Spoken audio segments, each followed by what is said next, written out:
Yo, what's up, everybody? It's George Wood, the Tattooed Pastor, and we are here with the Sober Truth Podcast. And today I am so excited because there are times in life where God intervenes and divinely does things that you just can't deny are Him. And often we scratch our head and wonder when one of those moments is going to happen.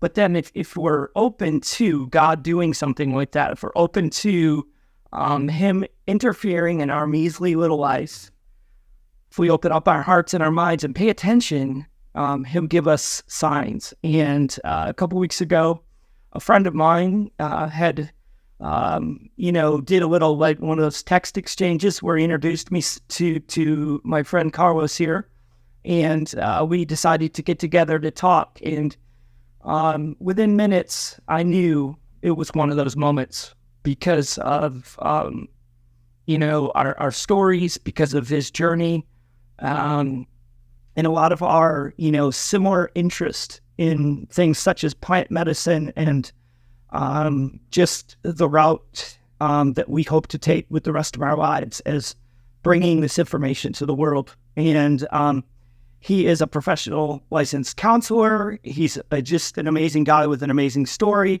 And my hope is that he will be participating in more of the Sober Truth podcast as we go on. And even more important than that, participating in my life, because I think no matter what you believe, no matter what your faith is, we're all on a journey in life. And unless you're just completely out for yourself and, try to accumulate as much as you can accumulate, we're all on a journey.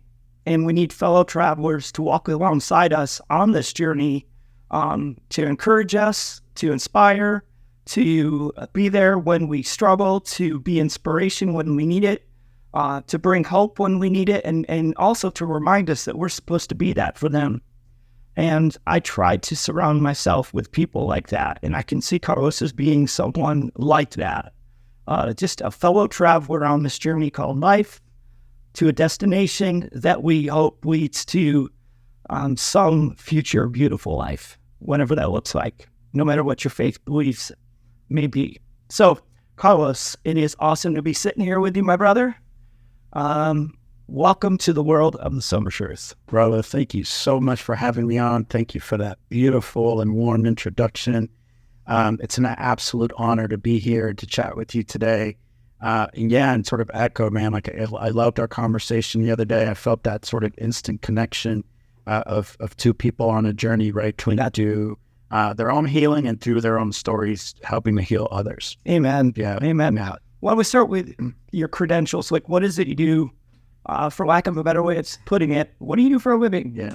Yeah. So I'm a licensed psychologist, licensed clinical psychologist. So I have a doctorate degree. And I have my own practice. So essentially would provide counseling services for people in the Tampa community. Anyone who's struggling through anxiety, depression, PTSD, and any of the other sort of mental health issues that we see in society today, or whether folks are looking to work on their relationships and things like that, or self-esteem, self-confidence. So that's work that I've been doing for about the last 7 years now. That's beautiful. Thank you. How did you end up in this field? Oh man, well, to tell you that, I have to probably go into a little bit more of my backstory, right? Sure. And my journey, if you don't mind. So I came to this country as a political refugee from Cuba with my parents when I was 2. Grew up in Miami. Partied a lot. Had a pretty good upbringing down there. Yeah. And then I think a big part of my story, George, has always been just sort of feeling a little lost in the world and always looking for direction. And so one of the first times that happened was graduating high school. My buddies were getting ready to go off to college and things like that. And I wasn't sure sort of what I wanted to do. I wasn't sure of my purpose very much. And so a part of me wanted to repay back the country for giving my family the freedom to, sort of live the kind of life that we had here in this country. And then the other one was just part of being lost. I decided that I was going to join the military. So I went into the Marine Corps right out of high school. Felt like, well, if I have that on a resume down the line, it'll look good for me. Served in the Marine Corps for about 8 years as a reservist. Thought that I was going to go to school during that time and get my act together. Sort of didn't, right? Growing up in Miami is tough. There's just a lot of temptation down there, right? After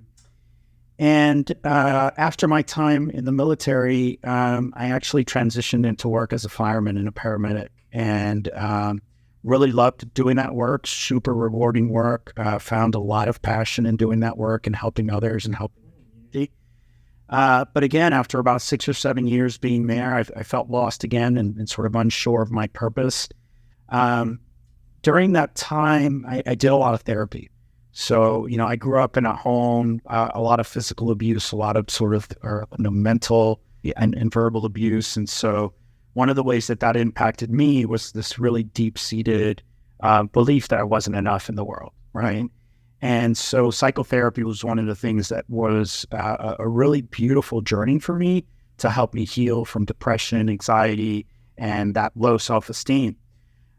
So when I got to this place in the fire department where I felt like I wanted to go on and do something a little bit more, I decided to go back to school, right? It was a challenge to me to go, this person that always thought that they weren't college material, to go and become a doctor. I mean, that was a huge, fear that I had to sort of step into.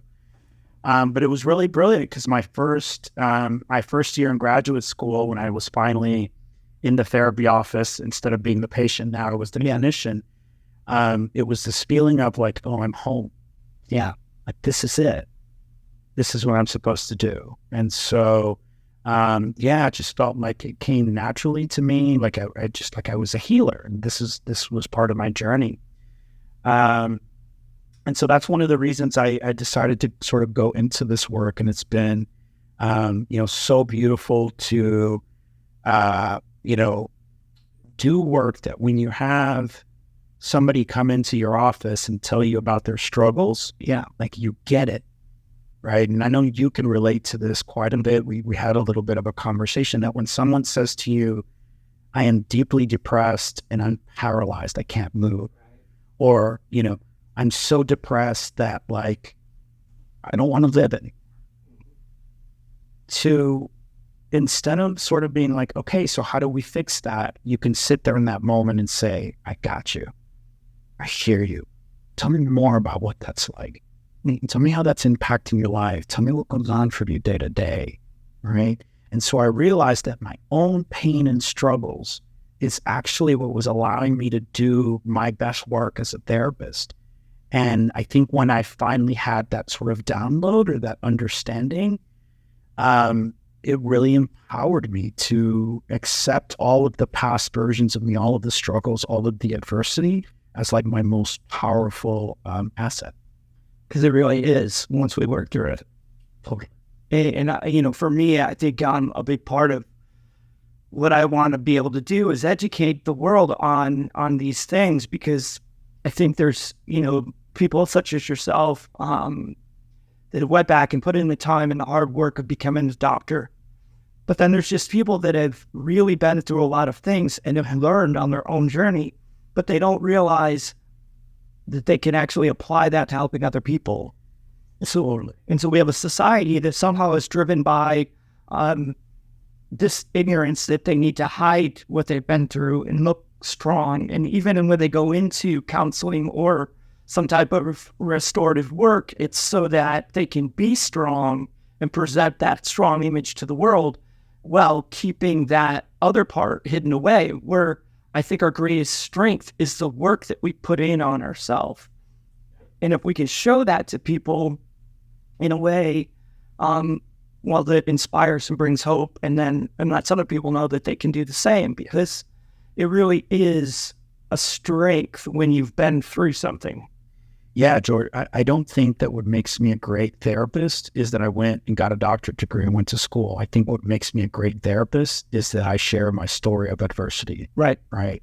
And so for folks out there who are maybe hiding that or not stepping into their truth and their capacity to help others, like I get people tell me all the time, like, I'm not a doctor, but, And usually what they're saying is that they're actually helping people in their lives through their own experiences, whether they're a coach or a consultant or whatever it is. They're making really, helping to have a really big impact in other people's lives. So it's not about being a doctor. It's not about having a title. It's not about having a certificate. It's about stepping into your truth and using your story to help heal and amen. Yeah.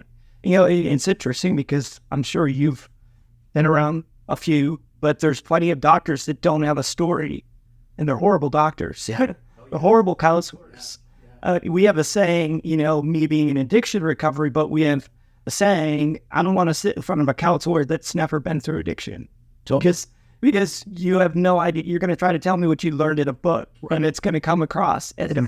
You're reading a book to me, and you can't help me with that. And so I think addiction recovery's already figured this aspect out which is why they have sponsors and things like that, which help people along the journey. But I think that same principle works in so many different aspects of life. Yeah. It's like if you've been there and you've been through that, it's almost like even people that are in systemic poverty that have somehow worked their way out of it and they know the system, they can help other people out of that by showing them this is how you navigate a system that you otherwise have no knowledge of. Absolutely. And they can do it better than most because they know it, right? And I think one of the things, right, when we talk about psychotherapy or right, any sort of work where trust is required, right? Like for me, in order to have healed in the way that I have, I needed to be surrounded, whether it was a therapist or a friend or family, by people I trusted, right? By people that weren't going to judge me. And so one of the things I often hear people ask me, like, if I'm looking for a therapist, what's a good question to ask? I'm like, ask that therapist if they've ever been to therapy. Yeah. Because I think that in order to really heal our deep wounds, we need to be in a space that feels very secure and very safe, right? And sometimes if we haven't had those tough experiences in our life, we're liable to judge somebody. And I'll give you a perfect example. So many years when I first moved to Tampa in 2017, I was looking for a therapist, right, to work on some stuff. I had moved here. I was sort of on my own. Again, another stage of my life where I was feeling a little lost. And for me, drinking was one of the ways I coped with my emotions, right? I was alone, and so it just felt like it was a good way to go out and party, what I learned growing up. And I went to find a therapist, and during our first session, she asked me, how much are you drinking? And I shared, and usually, I didn't drink often, but when I drank on the weekends, I mean, I'm Cuban. Bacardi is it's one of those things, right? So it was typical for me to go out and have 7, 8, 9 drinks, nothing, right? Just to get the night started. And so I shared that. And what she did, there was just this like quick sort of like lifting of the eyebrows judgment. That was it for me. That no longer felt like a safe place, and I never went back. Yeah. Yeah. I mean, it makes complete sense because you knew at that moment, well, for one, not only is she judging you, but she's probably in over her head, right? Anybody who does that, it's like, I started an organization, a drug and alcohol program, and we typically wouldn't call it a program. We called it a community, for the sake of people, gives you a mental picture. But when we would teach them, I would raise up leaders to become leaders, and part of their job was to have one-on-ones with the new men, right? And I would always say this story. I would always say, give this illustration. You have to be able, when that new guy's sitting there and he tells you a story, that no matter what, I don't care if his head falls off and a chicken flies out, do not flinch. You have to just sit there and be like, okay. Because they're looking at you, waiting for you to give that, judgment look. And that will give them enough of a reason to leave. So we want them to feel safe, secure, and like, I can be part of this community and find healing, because I'm not too much for them. And so, and because because I think that subconsciously in addiction in ways, you're wanting recovery, but you're not wanting recovery. It's just this battle within. And so you're trying to find a reason to leave. Totally. And so, it's definitely a different scenario when it's, a rehab and it's free, as opposed to, somebody who's paying. And, so these guys that are there, they barely want to be there. There's no commitment on their part, but that little look of like, you're too much is too much. Absolutely. And so I think, all of us can learn something from just not making those movements, so those gestures, that when someone is trying, to share their heart with you, share their life with you, to not do that. Because if you really isolated whatever it is they're telling you and then isolated your worst moments, they're probably similar. Right. So you really don't even have a lot of room to be judged, right? And I think the other thing, George, that having gone to study psychology did help me with in this particular area. I now, whenever someone comes into my office to see me, it doesn't matter what they're doing, right? Whether they've had an affair, whether they are abusing substances, whatever it is that they're addicted to, whatever sort of unhealthy, and I want to be even mindful of the way we label things. Yeah, the language matters. Right. But like, it's coming from somewhere. There's a deeper motive. And a lot of times that deeper motive is unconscious to a lot of us. Mm-hmm. And so when people come in and share this thing that they are feeling already shameful about, if they see or experience, even feel in my energy that there's some judgment from me, then it just increases. It amps the volume on their own shame and judgment. Yeah. Right? Yeah. Shame is I like to say that shame is as close to hell as a person can get. Because it is the most destructive force in the human, experience. I feel like love is the most powerful, true love. And it's interesting that you say that, in therapy, we have to find trust. We have to find trust, and you can't love without trust. No. Which is why when husbands and wives, typically are struggling in a marriage, it's because there's a trust issue. Obviously, when it comes down to cheating and adultery and all those types of things, that's a different type of trust issue. But there's an undercurrent of trust in acceptance as well. And so, when I think maybe my wife is running around with someone or she thinks I am, then that's a major trust issue that's far beyond anything. But there's a different trust issue when I don't feel like I can bare my soul to you. Yeah. My inner, the person I am inside my head. And so I can never be loved if that person is never free to like exist within this marriage or this relationship. Yeah, absolutely. And I think, it also goes a little bit deeper because some of that is our own work to do on ourselves. So yeah, of course. Right? Yeah. So I'll give an example of my own upbringing. So I grew up in a home with a father who had served in the military in Cuba, just very harsh disciplinarian, very perfectionistic in his nature. And then with a mother and who was just very opinionated, right? She just had a thing to say about everything. That's just kind of who she was. And then an older brother who was sort of the golden child. He could never do anything wrong. Mm-hmm. And so all of these forces came together for me to constantly feel like no matter what I did, it wasn't enough, right? And one of the things that children need the most in those early developmental years is the ability to know that despite whether they make mistakes or are doing great, they're loved, they're accepted, they're validated. But a lot of us from very early on in our lives get this framework that tells us that when we're behaving right, good, then we're valued. We get a pat on the back, we get ice cream, right? We get this reinforcement. But when we're not meeting mommy and daddy's expectations, whatever those may be, we're made to feel bad. We get the withdrawal of love. We might get punished, time out. We might get a spanking. And so all of this starts to sort of create a narrative for a child about who they are in the world. So obviously when I'm a teenager, I'm constantly feeling like the world doesn't love me. because that was what was modeled in my home. And I'm feeling that everyone's going to always judge me unless I'm being perfect. Yeah. So that's a story I carried around for a lot of years. So I had to do my own work to move past my own shame and realize that all versions of me are perfect, even the sloppy ones, even the messy ones, even the unhealthy ones. And so, for a lot of us, if we don't know that that's in our programming, it's hard work to do. Yeah, it's hard work.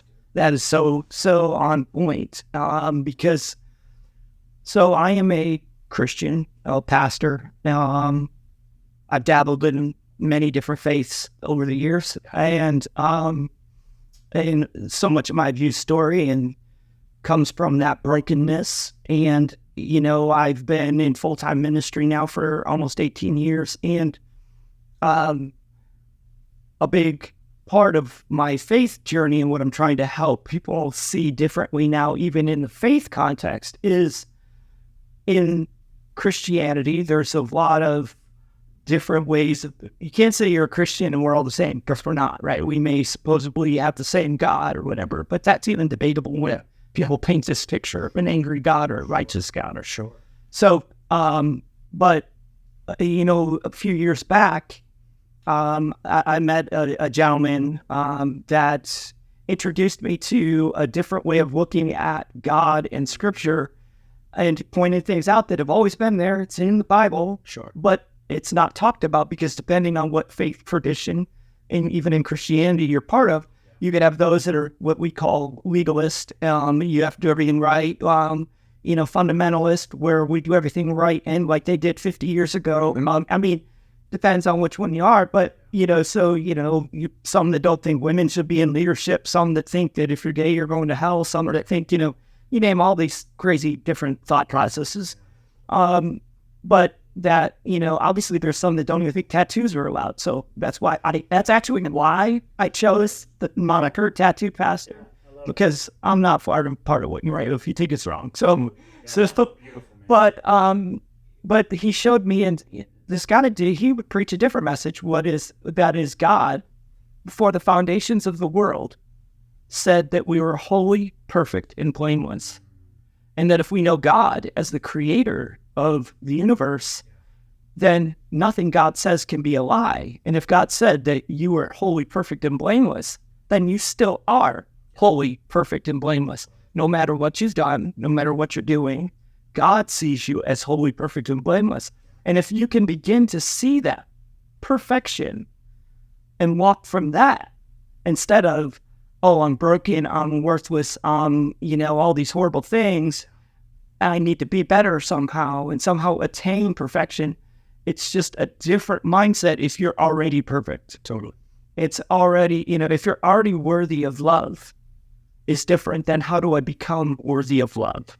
Yeah. So I just did a video this morning, George, and in the video I was talking about, so last year Americans spent $13.2 billion on self-help, right? Webinars, conferences, seminars, books, all of that.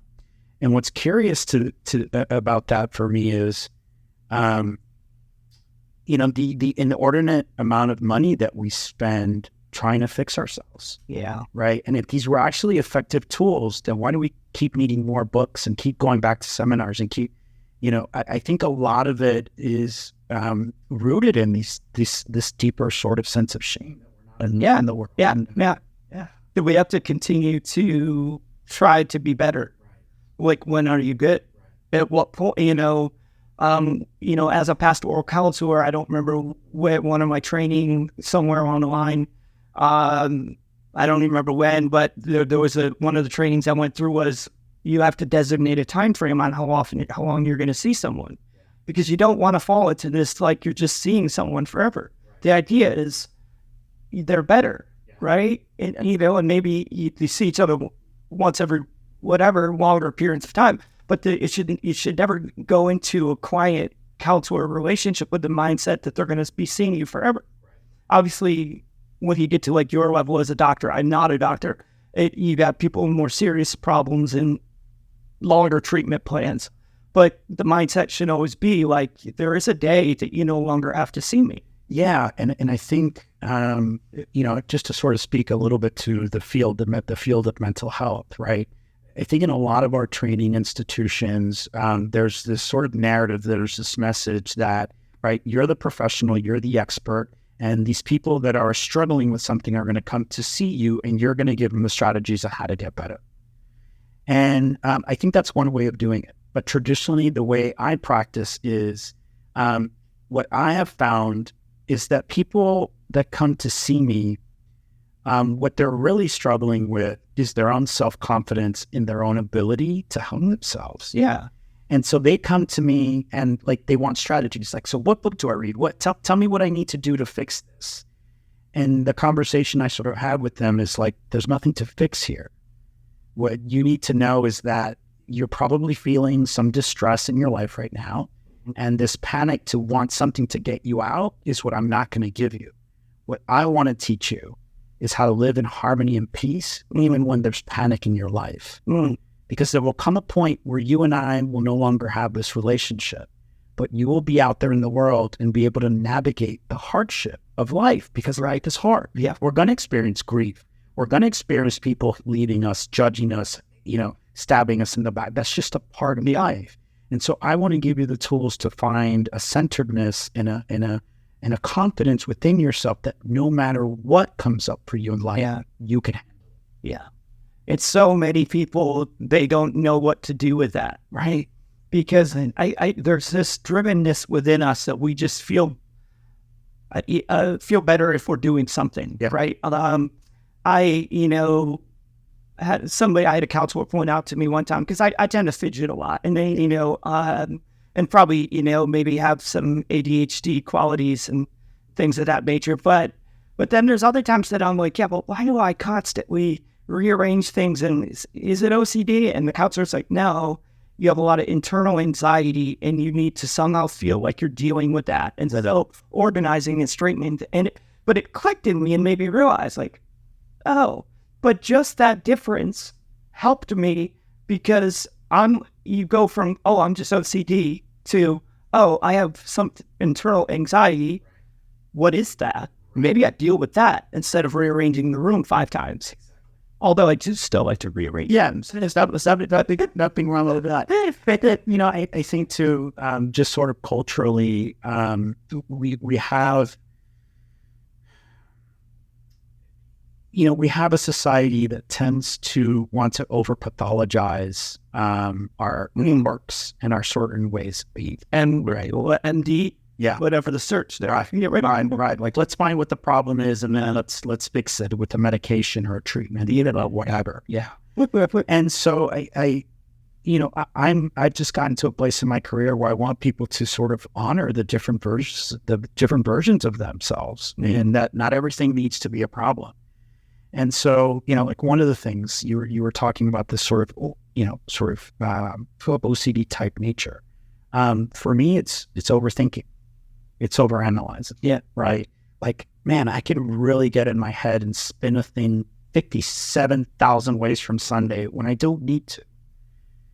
But what I realize is that thing that is innately in me gives me this amazing capacity to find patterns with my clients, to help them see things within themselves that they would otherwise not be able to see or be able to find with any other therapist. And that's brilliant. Yeah. Now, there's another part to that. When I get in my car at the end of the day and I go home, I'm doing it to myself. And that's not helpful. Yeah. But what I'm learning to honor is, like anything else in life, darkness and light, good and bad. It's not a thing to judge. It's not a thing to get rid of. It is a part of me. And the more I accept it, the less I feel shame around it. And the more that I accept it, the less it's a problem in my life, because it just is. And I honor it for what it is. And I honor it for the beauty it is. It's, it's interesting, dual nature, it's for so long, even in faith, it's, there's either good or there's evil, but there's this dualism where there really is often not a good or evil, there just is. And so what we choose to do with that and how we choose to look at that, it's, and of course, it seems like nowadays, unfortunately, we're in a society that everything is controversial. So everything has to be driven by side. Pick this side, pick that side, and that is, which is making things so much worse, unfortunately. It's like, obviously there's always going to be the extreme nature of like, there's evil things in this world. Yeah, of course there's evil things in this world. But there's just so much more beauty if we can begin to understand we don't have to spend all our time figuring out what is evil and what is not evil. Right. How we choose to participate and entertain, and how we choose to look at what's going on within us and what's going on around us is what makes all the difference in the world. Absolutely. And I would even say, everything that's happening around us, to us, it's a teaching. Mm-hmm. It's a lesson, right? And that sometimes not all lessons are learned when things are beautiful and right and perfect. I don't know about you, but for me, most of the most beautiful teachings have come through adversity, challenges, hardships, in the dark moments. Yeah. Right? And so what I say to a lot of my clients is, as long as you are engaged in the path of betterment, as long as some aspect, some part of you is wanting to grow, heal, and change, then know that there's going to be resistance. Mm-hmm. There's no need to complain about the resistance. The resistance is actually the thing you need to hone, to sharpen, to get to that next stage in your life where you're growing, where you're finding that freedom. Why do you think it is we want so badly to go against the resistance? Because it feels yucky, because it hurts, because it stinks. I mean, I get it, right? I don't like anxiety more than anyone else does. I don't like feeling deep senses of grief and pain. But I heard it said a couple of years ago, and this resonates deeply with me. I love my pain. It brings me closer to God. Mm-hmm. And there are these moments where I'm experiencing deep moments of pain because of things happening in my life, and I feel closer to God. Just like those moments when I'm experiencing deep bliss. They're almost kind of similar. Yeah. If we take the labels away, the good and bad, the negative versus. Yeah. And separate ourselves from the judgment and the moment that we're going through it. Because often I find in those moments where we're more upset that we're feeling a certain way than actually understanding why we're feeling that way. Like, I can't believe I'm feeling this way about feeling this way, where, I facilitated a meeting recently for a leadership team where someone had wronged them, and, dealing with their emotions of how am I feeling and how can I still love when this is what happens when you love, right? And most of those that spoke were more upset that they were feeling a certain way. I can't believe I'm feeling this way. Right. Like, you're human. Yeah. And I feel. Yeah, that comes back to sort of the shame that we experience, right? And look, so it's funny. I was on TikTok. There was this video, and it's a guy that he's a child therapist. And he was showing this video about a parent, of how they handled the situation with their kid. And so I'm going to use that to illustrate. It was, the kid must have been like maybe 2 years old, and they had spilled a bowl of cereal on the floor. And the mother was recording the kid, and you can tell that the kid was very distraught. Something inside of them felt really sort of almost shameful, right? Because we do come into the world with shame as a feeling. Yeah. It's already wired into us. What we think as parents is that we need to increase that shame in order for a lesson to be learned. Mm-hmm. We don't realize that the shame we feel ourselves is the lesson. So a lot of parenting is sort of like, I'm going to teach you this lesson. I'm going to make it really strong so that when you get, grow up and you're older, you're tough. Yeah. And that's not necessarily the most helpful thing, right? So that's what happens for a lot of us as adults when we're going through something difficult. Not only is life handing us up a challenge that we have to go through, on top of that, we have the judgment, and we're kicking ourselves when we're down, feeling bad about the fact that we're going through something hard. Can you expand more on what you just said about we come into the world with shame as a feeling? Yeah, I mean, think about it. We don't come into the world angry, right? We have anger. We don't come into the world shameful, but we have shame. all of these emotions are wired into the human species because they're all there to teach us a lesson throughout life: how to handle our emotions, how to handle people, how to navigate relationships, how to handle interpersonal interactions, and how to understand that's just an evolutionary thing that is wired into us as humans. So it's already there. We don't need to amplify those emotions, right? So if you did something as a child that made you feel bad, usually something in your conscious told you were doing something wrong. But then we had a parent or like a friend or a teacher or a nun at Catholic school or someone that came and really like deeply wired the message in that is shameful. And then we start to feel really bad about it. So what do we start to do? In order to avoid that negative feeling, we start to avoid things that make us feel shameful. We start to hide. We start to lie. We start to say and do things that are going to avoid us feeling the pain that someone else would perceive us in that way. Well, it's that the pain driver, right? Here, when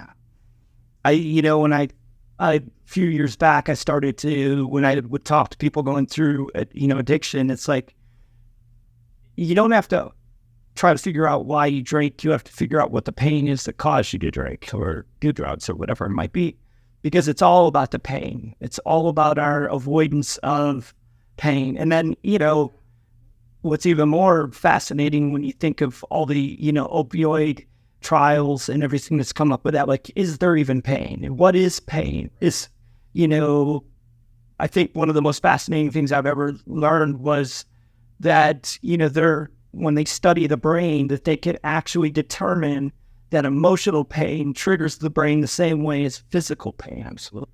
And I don't think, a lot of people don't realize that when they're painfully hurting another person through their words or through their actions, that is literally like punching them. Yeah. You like, people joke, you're not joke, but say, I have a broken heart, not realizing, no, it really is. Yeah, it really is. Yeah, and words have a powerful impact. Again, I think understanding sort of the psychology of the sort of development of the child's brain and mind. Yes, that's really what helped my healing process. Understanding that the words that kids hear can be very painful. And again, this isn't to blame parents, right? Most parents parent the way a little bit better and improved than in some ways than they were parented, right? It's a sort of generational thing. But in the service of trying to build children, sometimes we create a lot of damage and a lot of trauma.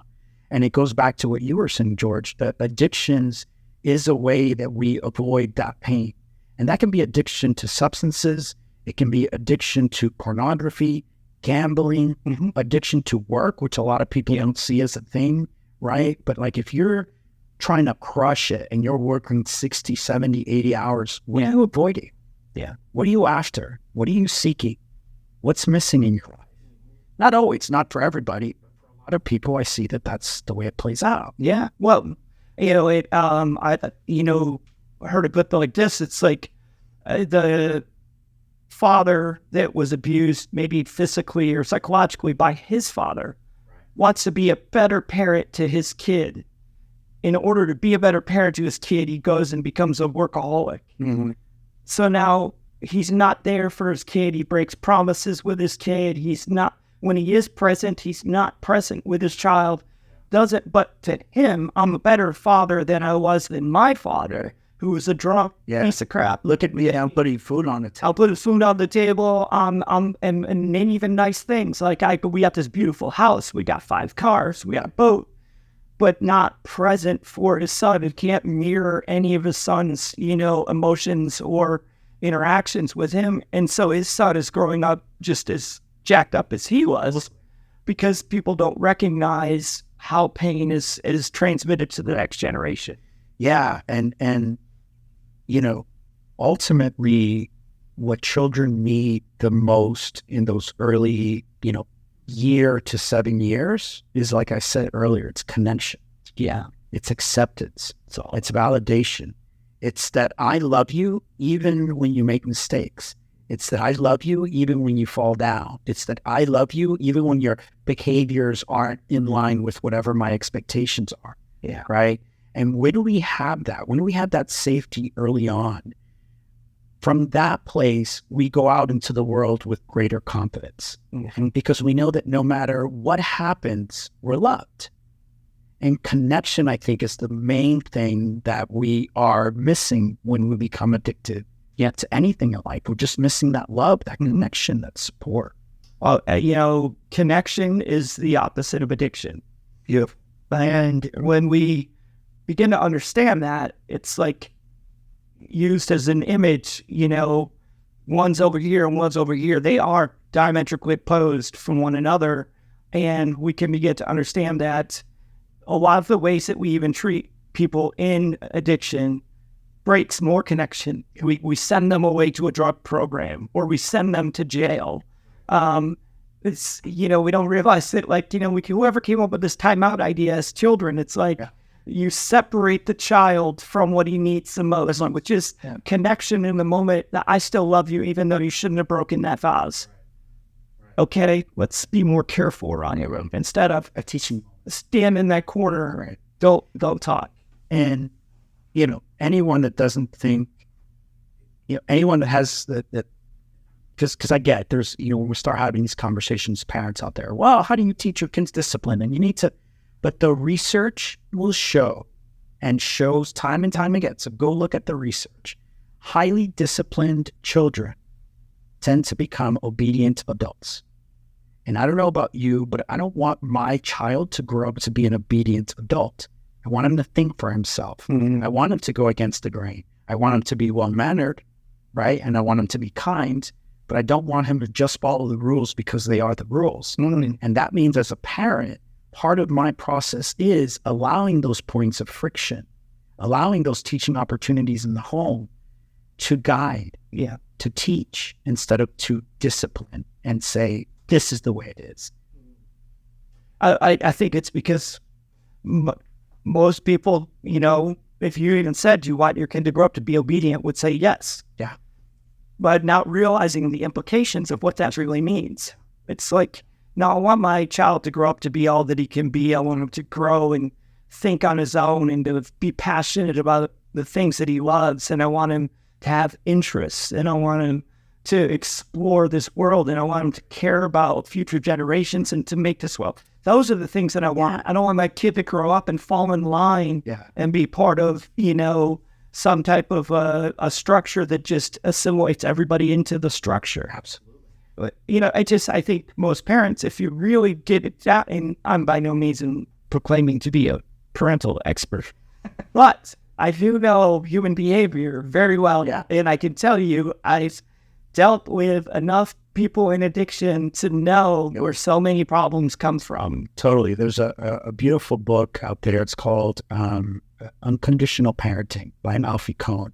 And my wife and I read that, before we had, and she's a therapist too. So, we have the, I'd always say to her, like, we're either going to, raise the most emotionally healthy child, or we're going to devise new ways of screwing this. You're going to tell us a lot. You're going to go one way or the other, right? But the beautiful thing about this book, it actually illustrates that kids that grow up in a highly disciplined home later on in life make less money, suffer from more anxiety, have more problems with self-confidence. And so again, the research is out there. But when you, again, when you can teach your kids unconditional love, and that doesn't mean that there isn't discipline at home. That doesn't mean we just let your kids run amok, but it means that you continue to impart a message that there is love, that they're appreciated, that they're validated.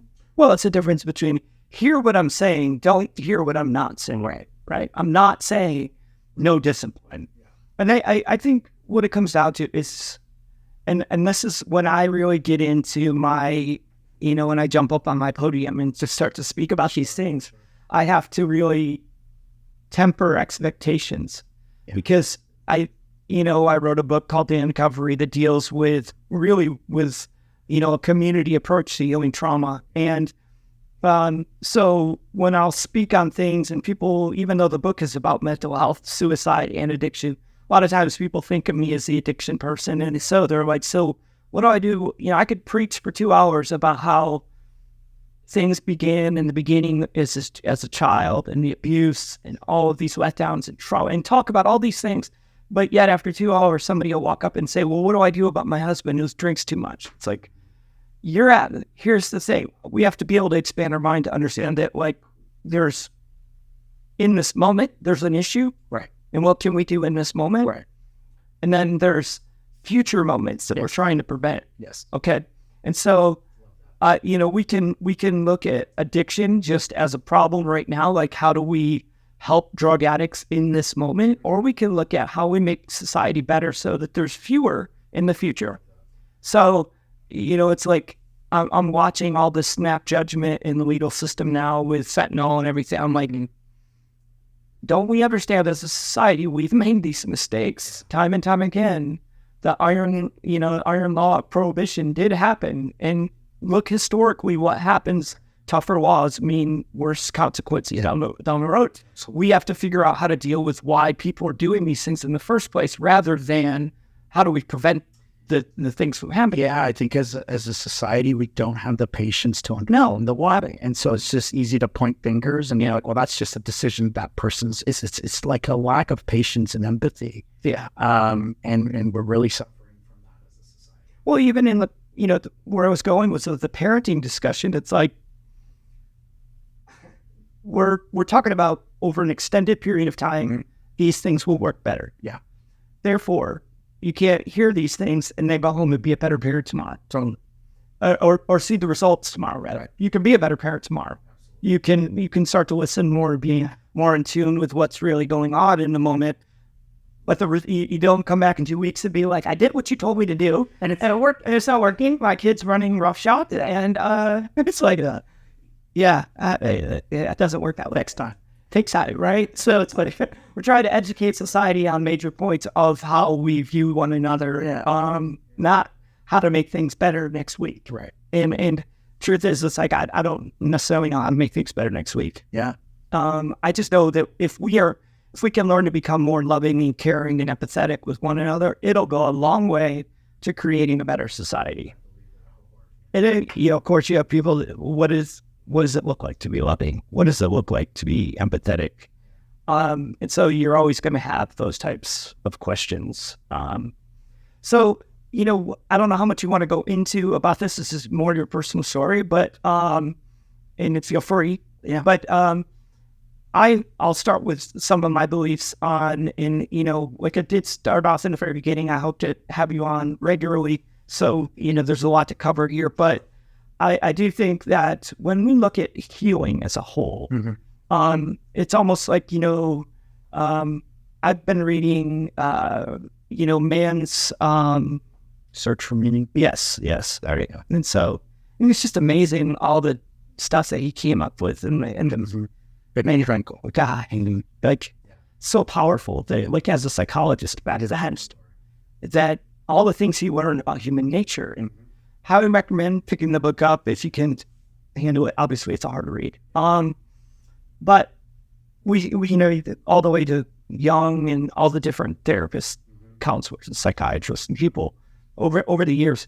But I believe that we are starting to learn more about the central nervous system and the regulatory system and the way that we regulate our body and our emotions and the impact that has on the prefrontal cortex and all of these different things that a lot of people probably don't think about day to day. But plant therapy, one of the newer ways of looking at how do we address trauma, PTSD, and all the different things that a person goes through, and anxiety, depression, and just a prevention of living a full life, right? So plant therapy is something that I'm passionate about, and that's one of the things that you and I really hit it off with when we met a couple weeks ago. And there's just so much to educate the world on, and to really try to bring enlightenment to.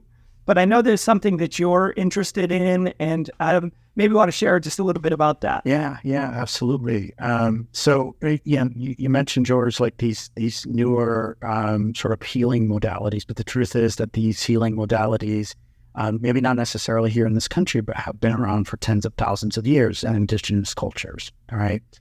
And so, I'll share a little bit about my story. So a couple of years ago, I have been in therapy, when I was younger to work on my anger, other times to overcome anxiety, other times to overcome depression, other times just to work on my relationships. And I felt that I had done a great deal of healing through talk therapy, but it felt like there was still something I wasn't able to access, right? That was more in my body. And I've even done some, trauma work like EMDR for any of the folks out there who know what that is, which is sort of eye movement desensitization. We're going to save that for the future. Yeah, we'll say that's some good stuff, really powerful stuff, right? Super. I had some really powerful healing with that modality as well.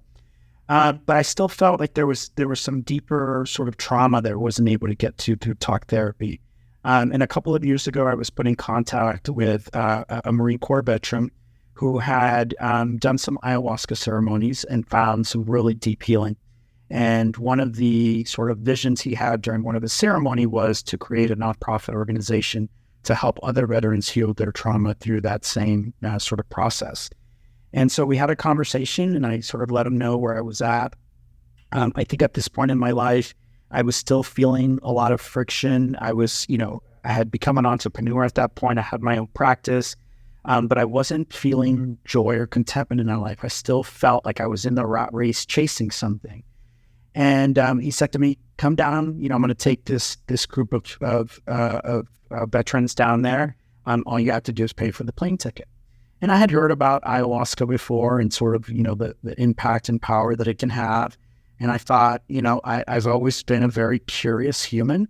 I've always wanted to sort of be my own guinea pig. And I figured, like, what a more beautiful way to face deeper fears and unconscious fears than to go to an ayahuasca retreat.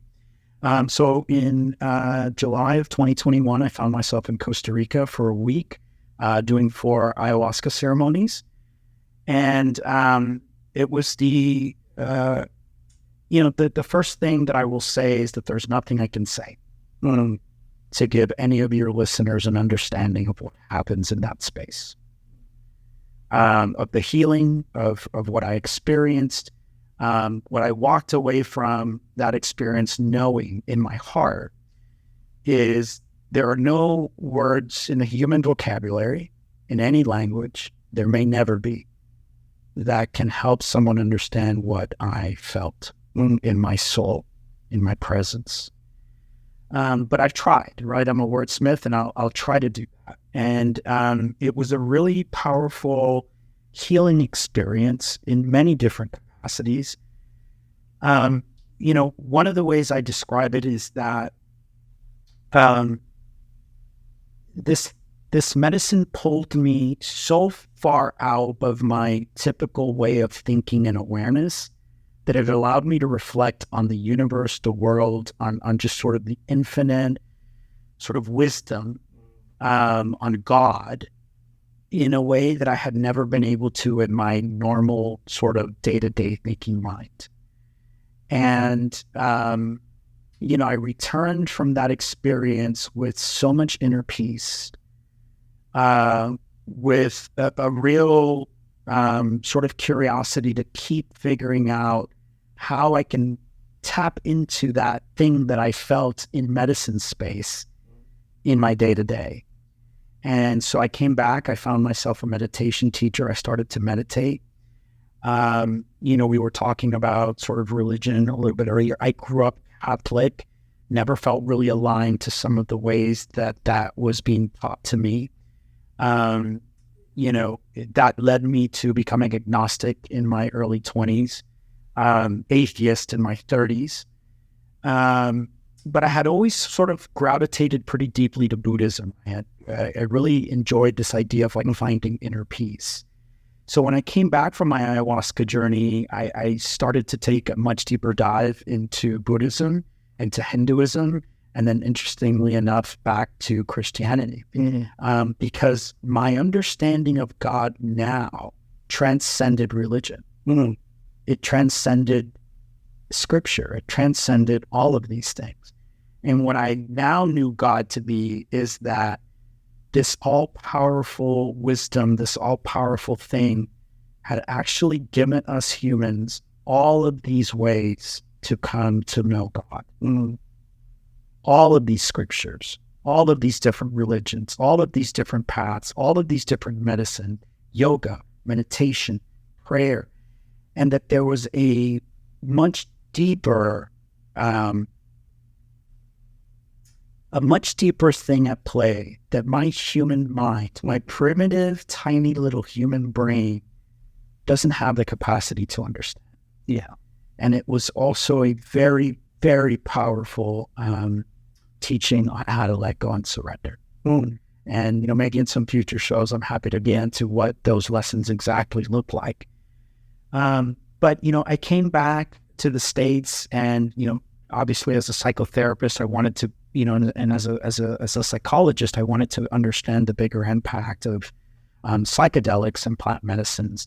And the more research I did, the more I was baffled to see the ways that psychedelics and plant medicines are now helping people with OCD, deep anxiety, deep trauma, deep fears, people that are dying of cancer to help them let go of their fear of death. Like just the spectrum of the ways that these medicines are helping people live better and more peaceful lives. I just couldn't avoid all of that research. Right. And so I started to really seek out other people here in the Tampa community by having these sort of what I called healers networking events, and started talking to people that were doing, lots of yoga and meditation and plant medicine work and therapists and breath work, all of these things, and just really seeing how all of these communities had this deeper passion to want to help people heal.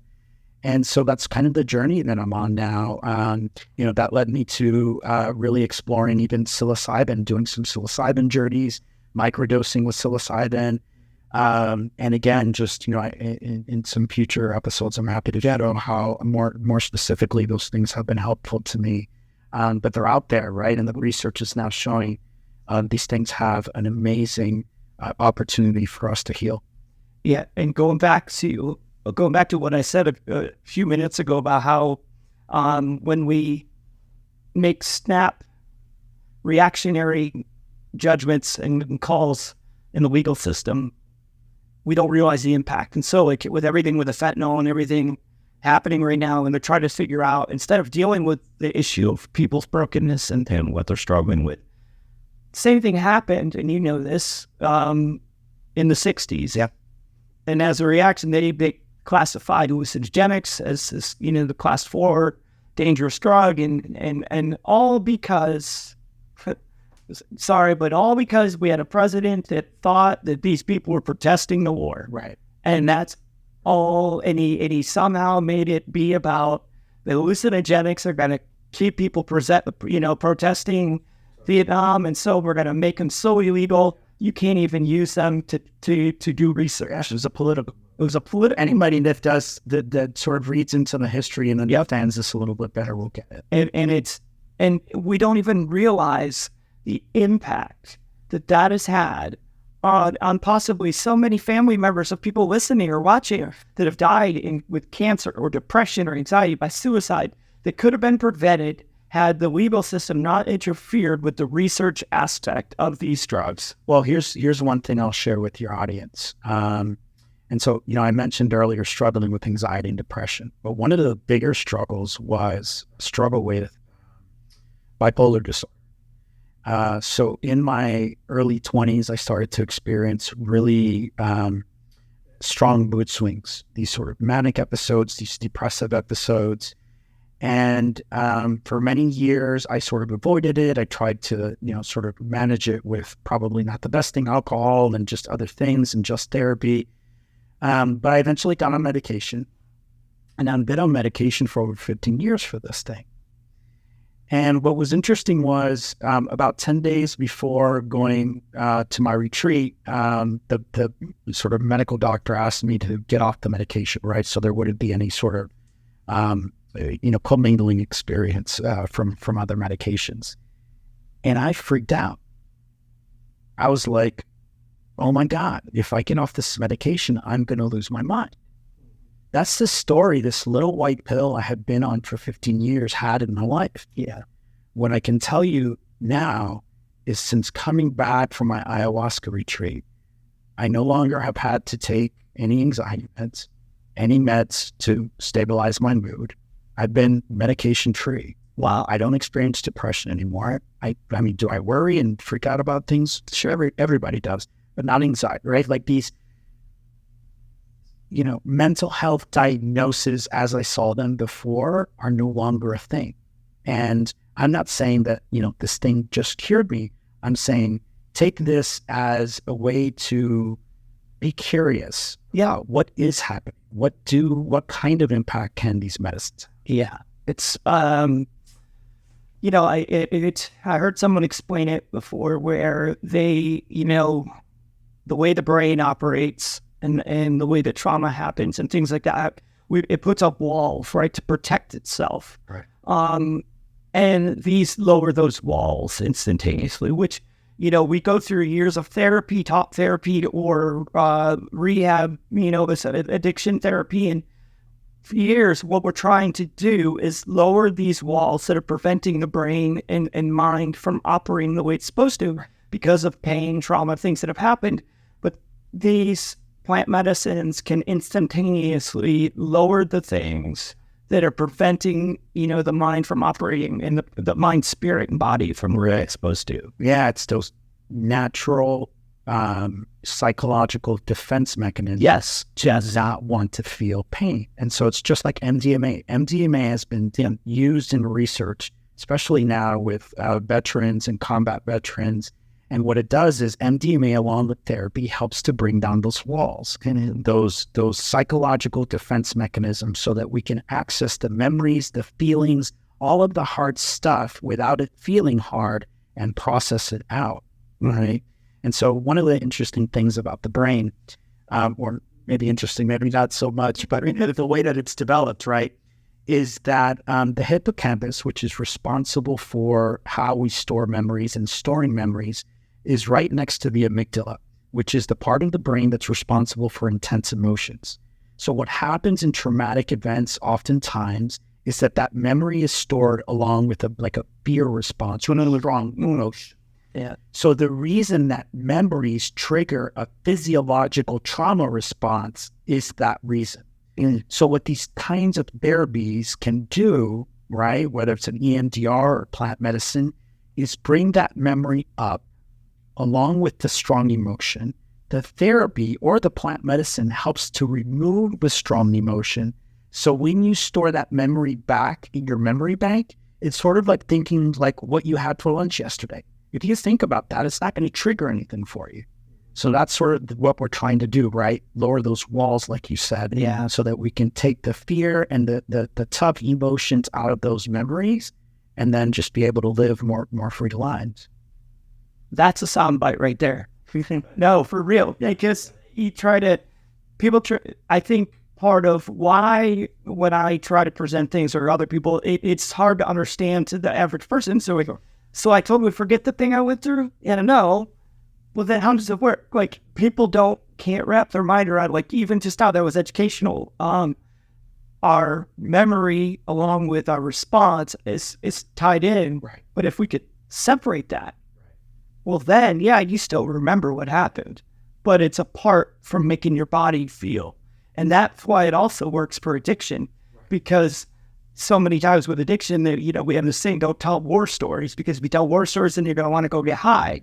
But what if you didn't want to go get high, right? It's what if you could remember the pain, but not the consequence of getting high and all that.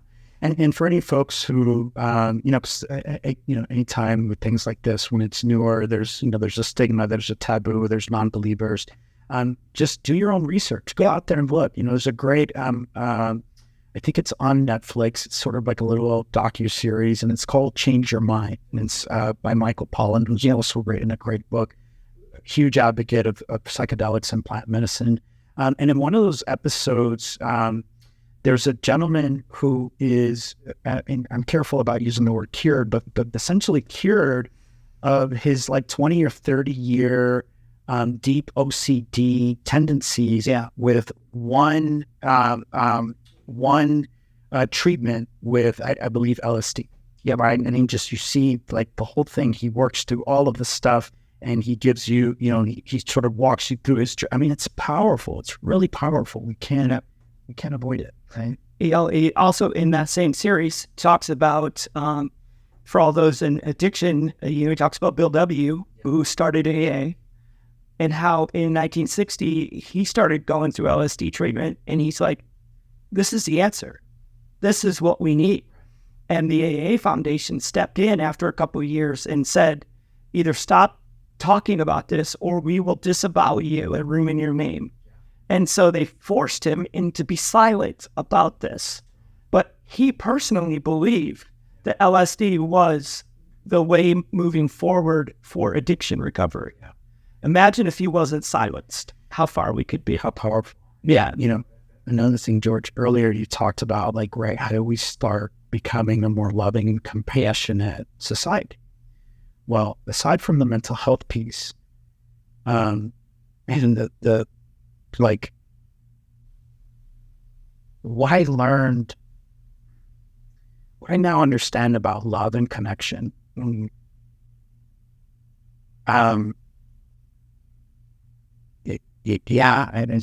such at such a loss for words, but can these plant medicines also be a way that our society starts to learn to love and be more empathic? I think so.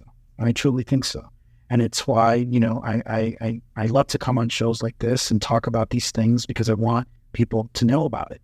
I now am more likely to have a client, if they're really looking for, medication management, to have them do a little bit of research on maybe what would microdosing psilocybin look like before I send them to a psychiatrist to get on a pharmaceutical synthetic medication that's going to cause a ton of side effects that they might have to be on for a lot of years. I just don't feel ethically and morally okay doing that.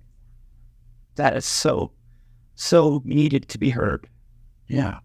Because I think that we have the different camps of people that realize the impact of taking the wrong psychotropic medication, and so they take nothing.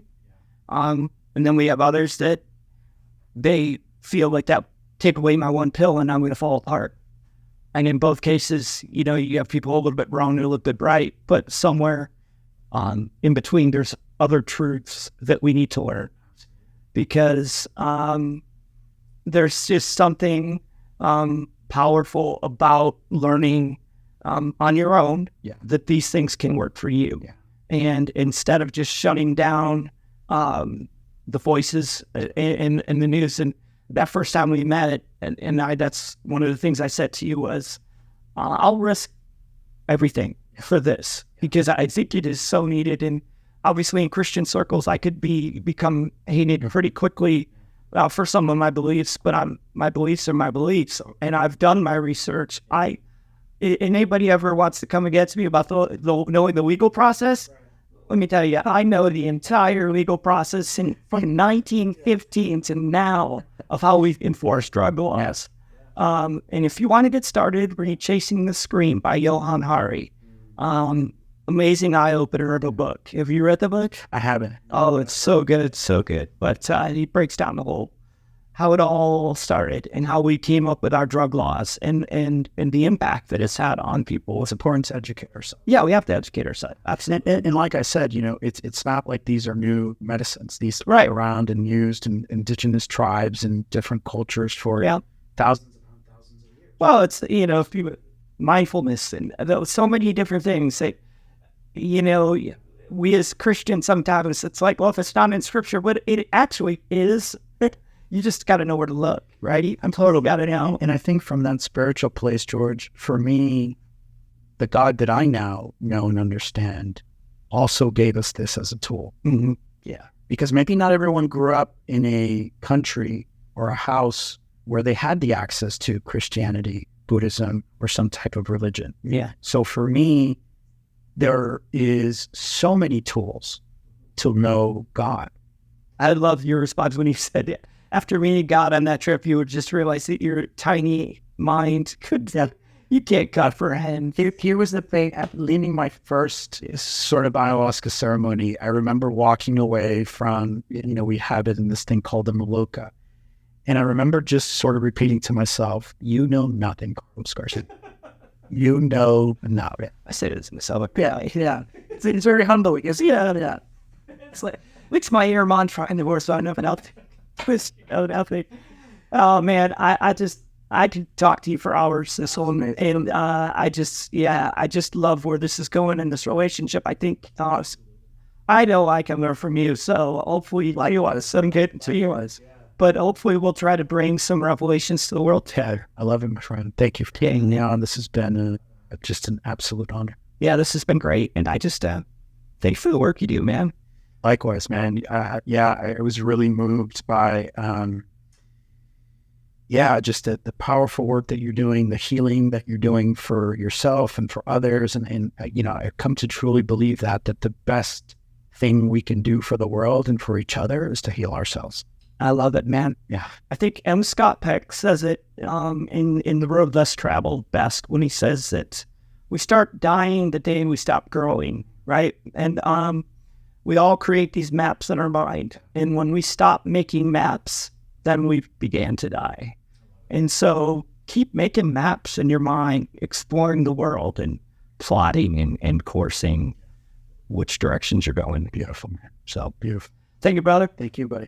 Everybody, I hope you enjoyed this episode. I will leave some links to some of the stuff that we've talked about here in the description, and hopefully you will tune in for more. Peace.